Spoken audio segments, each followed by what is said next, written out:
기존의 법인의 주주들한테 불이익이 생긴다라는 거에서 출발한 거거든요. 은행에서는 그걸 굉장히 싫어하고 있고 신용도에 상당히 안 좋은 영향을 미치고 있을 거고. 그 다음에 먼저 가지급금에 대해서 좀 어떤 개념인지에 대해서 좀 설명해 주시겠어요? 세법 용어로 먼저 말씀을 드리면 특수 관계인에게 업무와 관계없이 지급된 금액을 가지급금이라고 표현하고 있는데 네. 사실 이렇게 말씀드리면 피부에 와닿지는 않을 것 같고요. 제가 그냥 일반 사장님들에게 말씀을 드릴 때 네.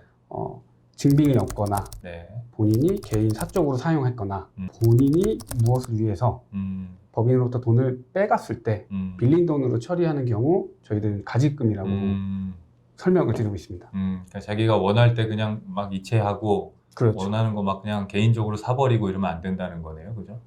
그렇죠. 한도가 있겠지만 어쨌든 네. 뭐 너무 과하게 그렇게 해버리면 안 된다, 뭐 이런 거네요. 그죠? 네네네 맞습니다.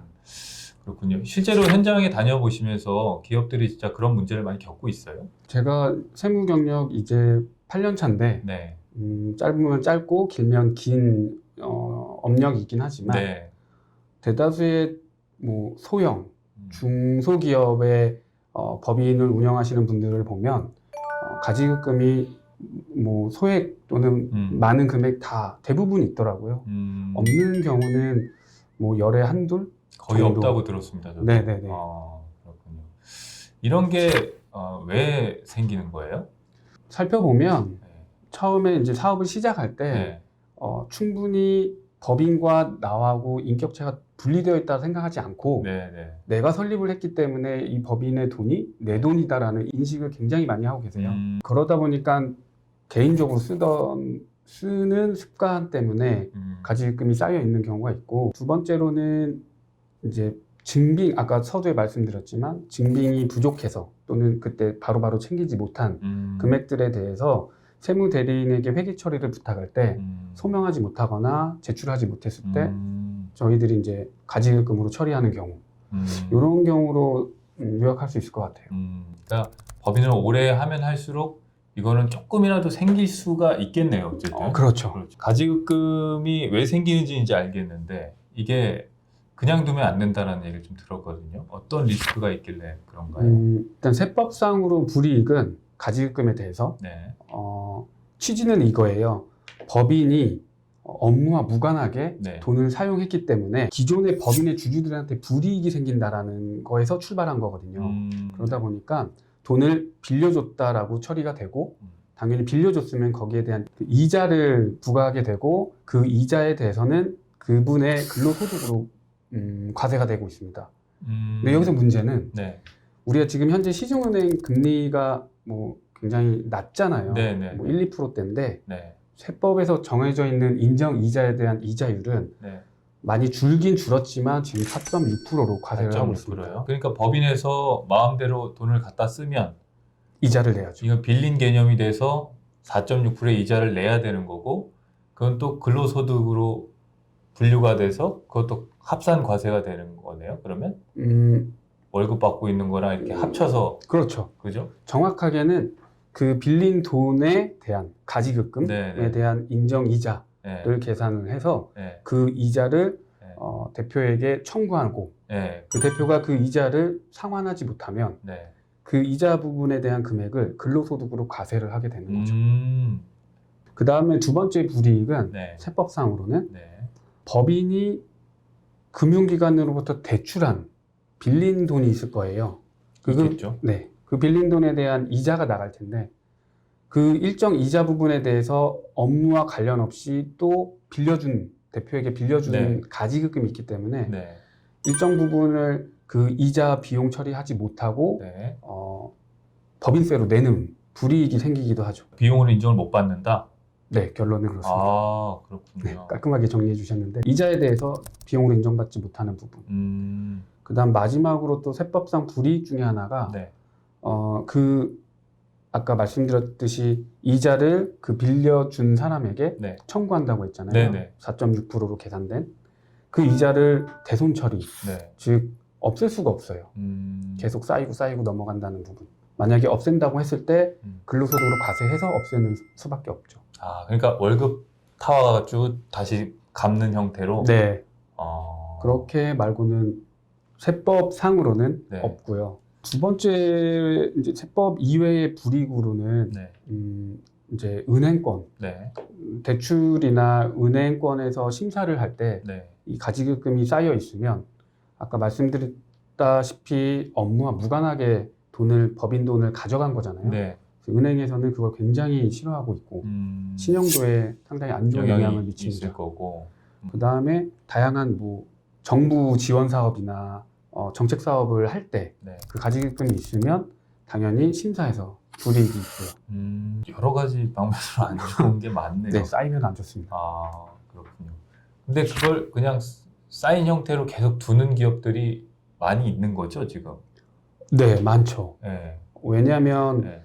이제 가랑비에 옷 젖는다고 네. 이게 처음에 뭐 조금씩 가져가던 금액이 네. 어느 순간 2년, 3년 뒤에 보면 이게 억 단위로 쌓여 있는 거죠. 음.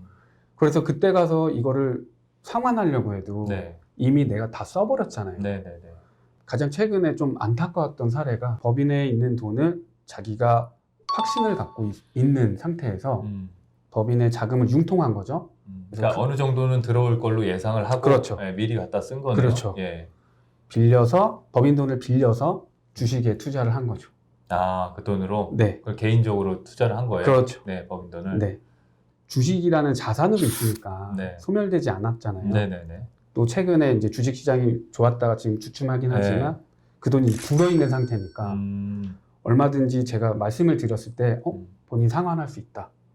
이런 분이 계셨지만 반대로 제 고객분 중에 한 분은 이제 젊은 나이에 최근 마스크 사업을 통해서 매출이 진짜 뭐 700만 원, 뭐 1000만 원이 안 넘던 법인이었는데 100억이 넘어간 법인이 생겼어요. 그런 기업들이 많더라고요. 네. 마스크에서 대박난 그렇죠. 기업들이. 근데 그분이 너무 젊으신 분이었어요. 30대 초중반. 네.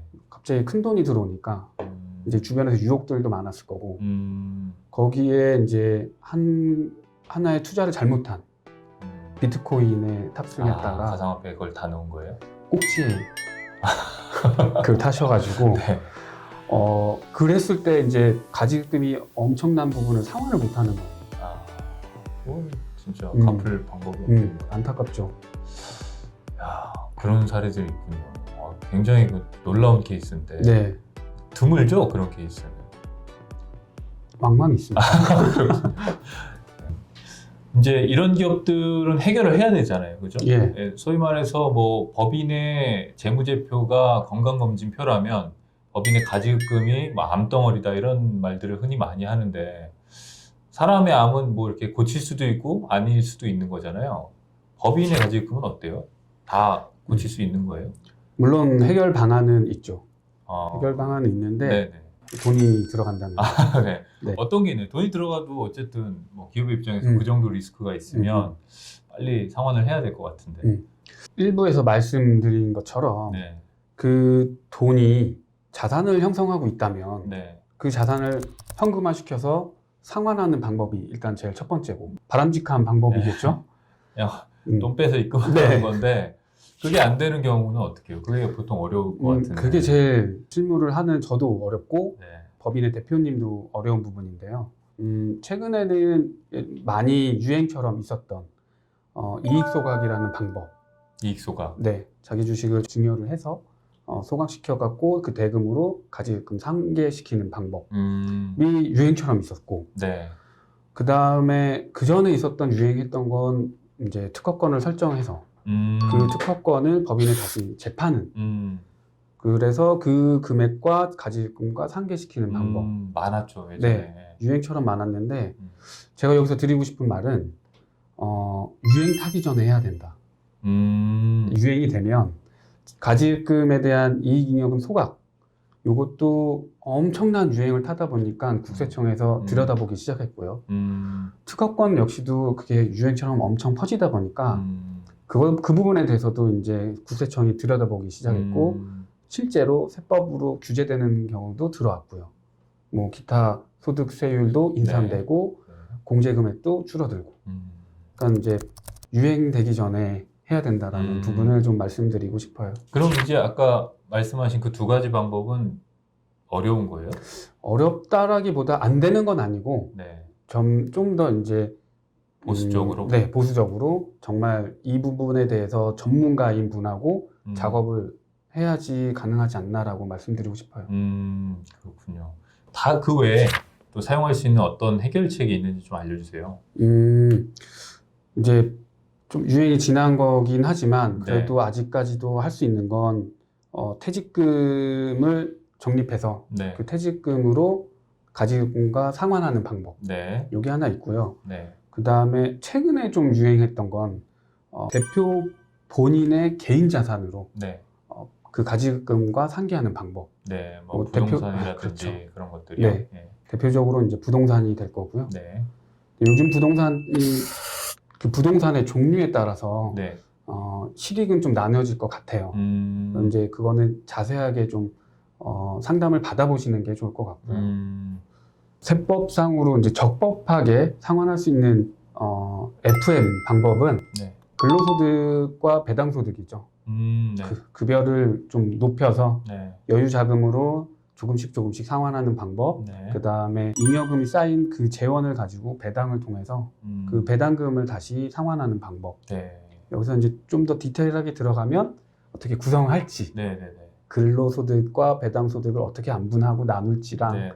기타 방금 말씀드렸던 이제 다양한 방법들을 통해서 네. 하나의 방법으로 하긴 어렵거든요. 네. 금액이 커서 그래서 여러 가지 방법으로 동원해서 해결할 수는 있습니다. 그렇군요.